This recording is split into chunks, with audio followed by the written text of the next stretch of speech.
찰나의 시간이지만 아침 내내 아들이 만들어둔 흔적은 아들이 잠들고 나서 엄마의 흔적으로 채웁니다. 네, 요것도 아침 내내 아들이 만들어둔 흔적을 아들이 잠들고 나면 엄마의 흔적으로 채운다. 무슨 뜻인가 했더니 다음 문장을 보니까 무슨 뜻인지 좀 이해가 되겠어요. 다시 깨끗해진 집안은 오후의 흔적에 다시 묻히겠지만 그래도 정적이 채운 집안에서 마음의 결을 정리해보고 싶었던 엄마의 마음이었을까요? 자, 그러니까 뭔가 이 아들이 만들어둔 흔적이라는 것은 뭐 아이들 키우면 그런 거 있잖아요. 막 거실에 장난감이랑 막 음식이라든가 이렇게 애들 가지고 논 것들 막 정리정돈 안 돼 있고 이렇게 흩어져 있는 그런 흔적들을 말하는 것 같아요. 자, 그러면 찰나의 시간. 찰나의 시간은 이 아침 내내라는 것과 연결되지 않죠. 아들이 흔적을 만든 시간은 아침 내내고 찰나의 시간은 아마 이 휴식 시간을 말하는 것 같아요. 찰나의 휴식 시간이지만 아침 내내 집안에 아들이 만들어둔 흔적을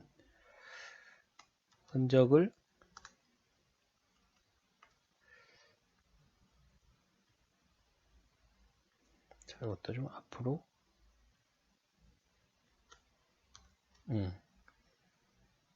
흔적을 지우고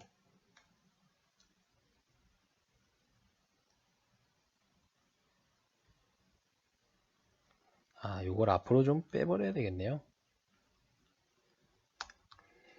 아들이 잠들고 나면 아침 내내 집안에 아들이 만들어둔 흔적을 지우고 엄마의 흔적으로 채웁니다. 자, 쉼표는 여기보다는 여기다가 찍는 게 낫겠네요. 아니면 잠들기 나면 이제 휴식 시간이 시작되는 거니까 잠들고 나면이라는 말을 이 앞에다가 집어넣겠습니다. 아들이 잠들고 나면 찰나의 휴식 시간이지만 아침 내내 집안에 아들이 만들어 놓은 흔적을 지우고 엄마의 흔적으로 채웁니다. 다시 깨끗해진 집안은 자, 집안 이렇게 붙였으면 의미가 달라집니다. 어떤 의미가 되냐면요. 바로 위에서 저는 집안 이렇게 띄웠었잖아요. 집안 이렇게 붙였으면 다른 의미가 됩니다. 국어사전을 다시 소환해서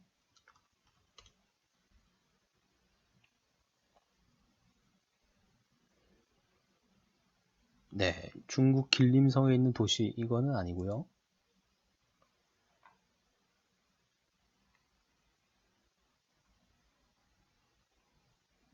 가족을 구성원으로 하여 살림을 꾸려나가는 공동체 또는 가까운 일가, 집안 어른, 집안 간, 집안 걱정.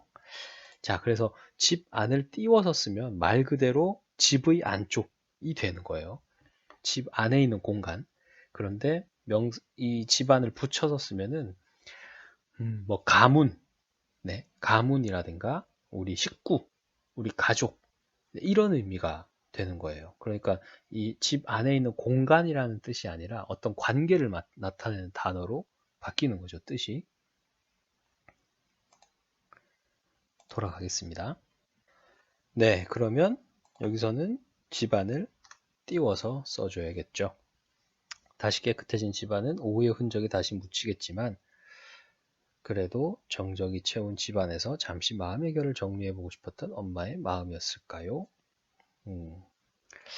여기도 묻히겠지만 여기서 끊겠습니다. 다시 깨끗해진 집안은 오후의 흔적에 다시 묻히겠지요. 이 정도로 하고요.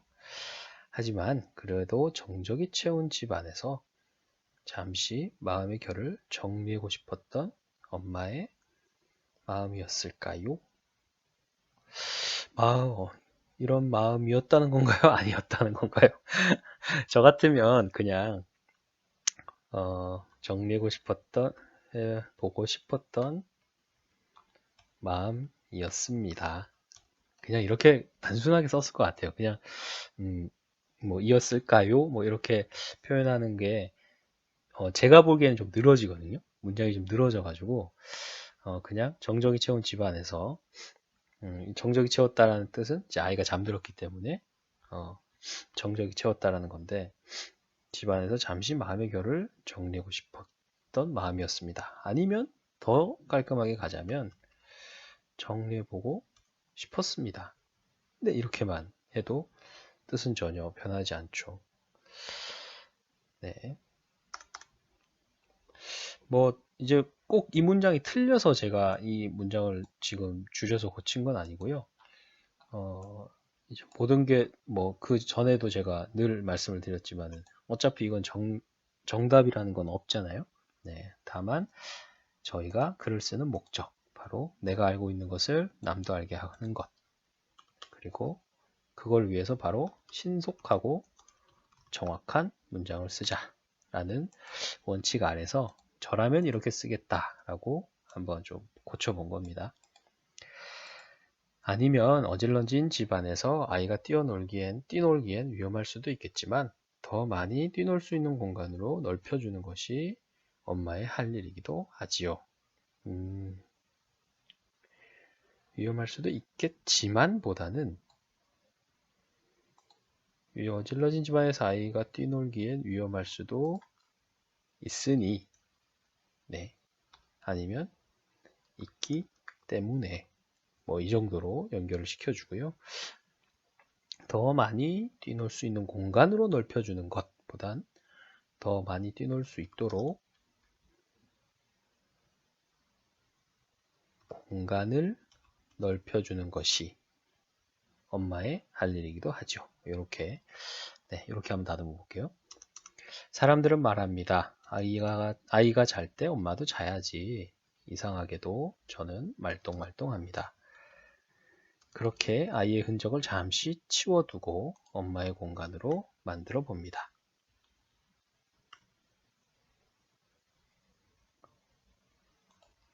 좋아하는 커피를 내어두고 읽었다가 만 책을 꺼내 잠든 아들이 훤히 보이는 주방 한쪽에 앉습니다. 자, 여기 보면 여러 가지 행동들이 한 문장 안에 들어있어요. 자, 첫 번째, 좋아하는 커피를 내어둡니다. 그리고 읽다가 만 책을 이렇게 해야 될까요? 읽었다가 만 책을 꺼냅니다. 그리고 잠든 아들이 훤히 보이는 주방 한쪽에 앉습니다. 자, 한 문장 안에 지금 이렇게 세 가지 행동들이 다 들어가 있어요. 그러니까 굉장히 어떻게 보면은 이 하나하나가 다 하나하나가 세 가지 문장으로 표현될 수 있는 것들이 연결하고 해서 한 집에 다 들어가 있는 거예요. 그러면 이게 읽다가 어디까지가 이것을 지금 안고 있는지, 이제 문장에서 아는 문장, 이어진 문장 이런 거 혹시 중학교 때 들어보셨는지 모르겠어요.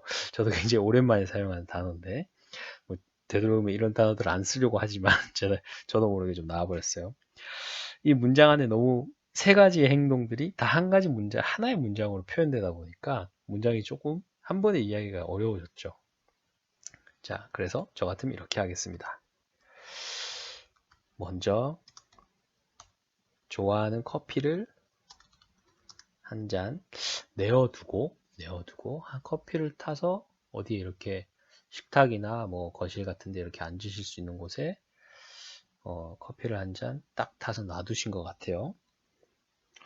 그러면 내어두고 보다 저는 타옵니다. 뭐 이 정도로 할까요? 네, 좋아하는 커피를 한 잔 앞에 둡니다. 이렇게 하면 조금 더 있어 보일까요?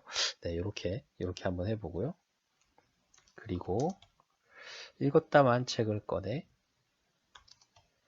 잠든 아들이 훤히 보이는 주방 한쪽에 앉습니다. 네, 이렇게 하나를 끊고 뒤에 두 가지 행동만 연결을 시켜서 문장을 좀 나눠봤습니다. 여기를 또 끄는 게 왜 중요하냐면 원래 여기가 이제 내어두고였잖아요. 내어두고에서 끊지 않았으면은 내어두고 읽었다가 만책 이렇게 또 읽힐 수가 있어요. 그러니까 수식이 여기까지가 하나의 수식으로 읽힐 수 있어서 제가 그 앞부분 읽었다가 만책을 말하는 이 앞부분을 제가 문장을 끄는 겁니다. 읽었다가 만책도 읽다 만책, 읽다가 만책, 읽다 만책. 네, 이렇게 해주는 게 좋겠네요. 아이가 깼을 때 부르는 소리를 놓칠세라 지정석을 만들어 휴식을 누립니다.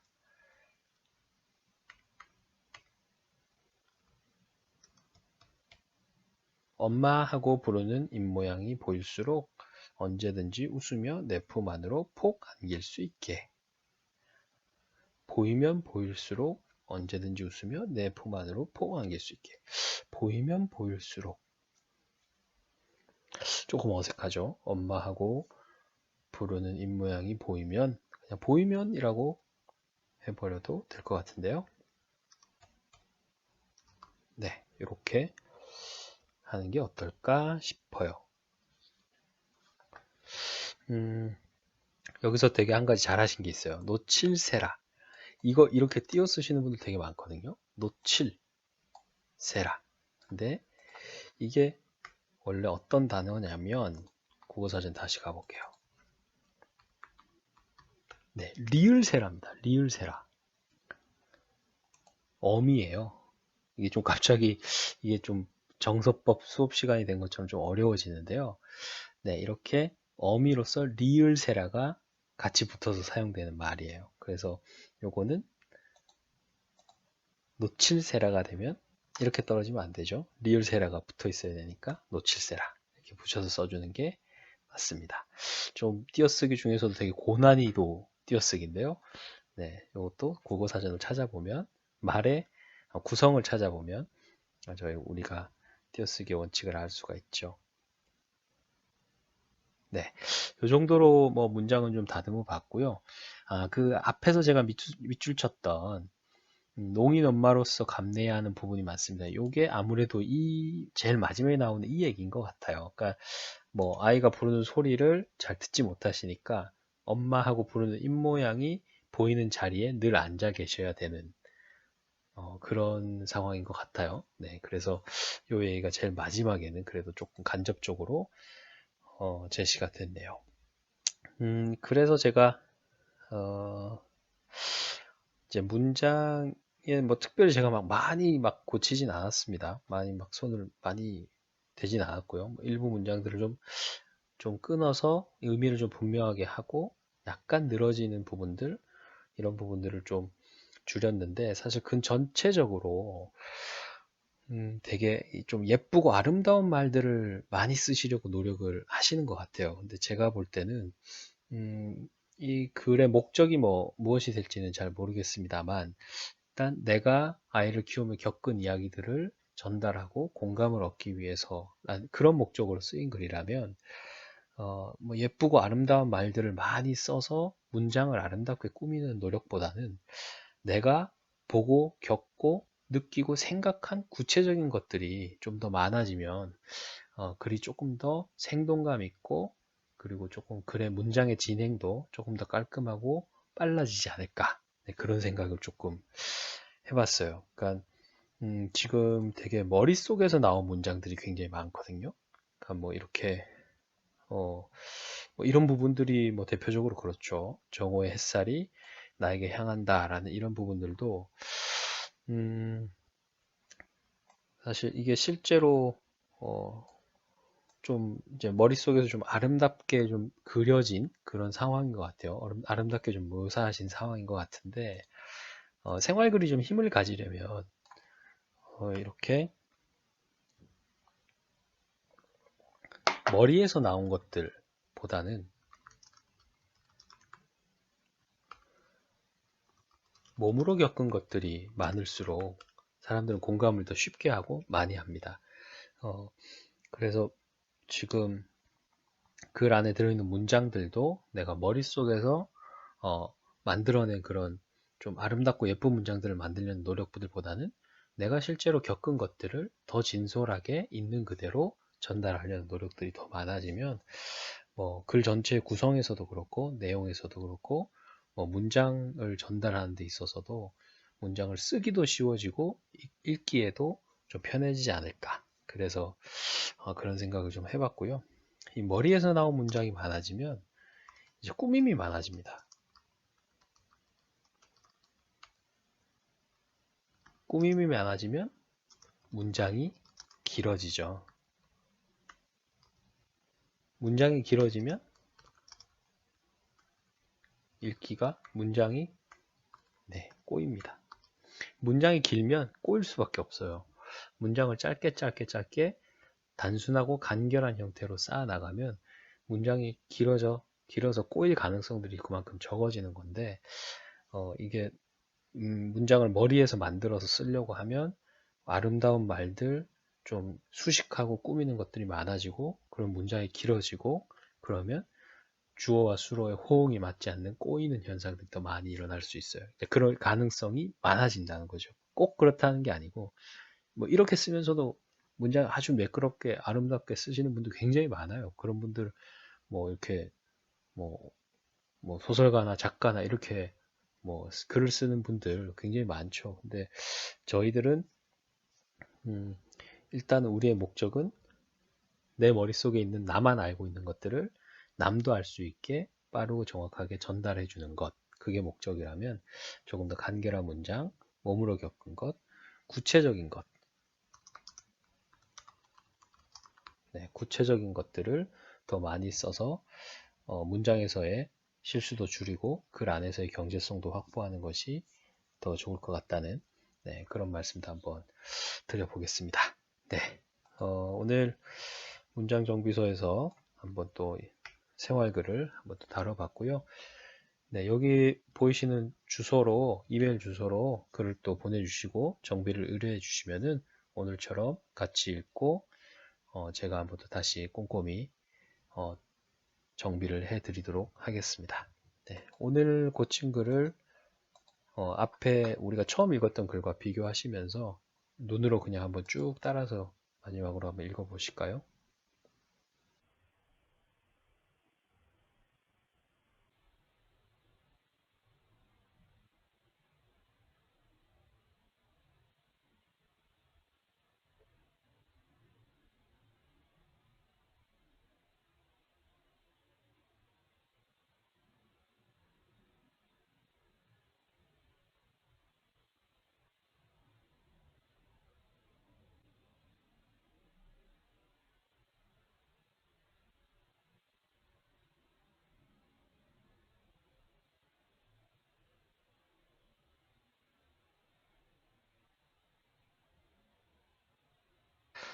네, 오늘 여기까지 한번 같이 읽어 보셨습니다.